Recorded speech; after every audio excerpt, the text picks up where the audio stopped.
Yep, we're going to use 1 cup of self-rising flour, 1 cup of sugar, 2 cups of peaches in juice, not heavy syrup, juice. And you're going to strain your peaches.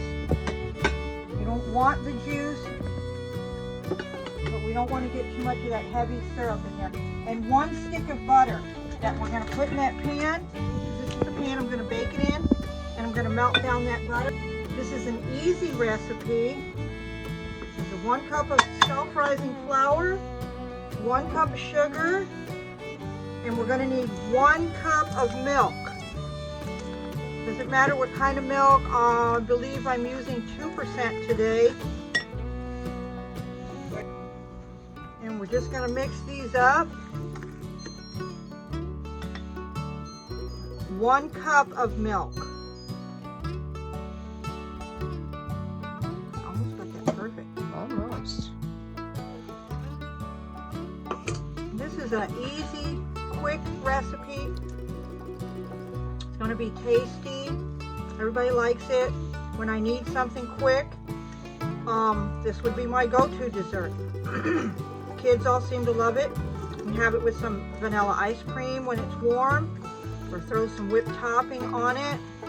So my butter's melted in the pan, and we stirred this up. It doesn't have to be beat up. Just stir it till you get the lumps out. That was 1 cup of sugar, 1 cup of self-rising flour, 1 cup of milk. I'm pouring it into, that was 1 stick of margarine. You can use real butter. Should have had my spatula for this. We're not going to stir it. And we're just going to add our 2 cups of peaches right in there to it. Put it in the oven and cook it for approximately 45 minutes. At 375? At 375 until it's golden brown. And I will come back when it's done. We're going to put it in the oven and let it bake off. And then we'll come back and let you see the finished product. And we are back, everybody, with the final results. The cobbler came out looking pretty amazing. Well, it's not golden brown like it normally is, but these are a different peach than I normally use.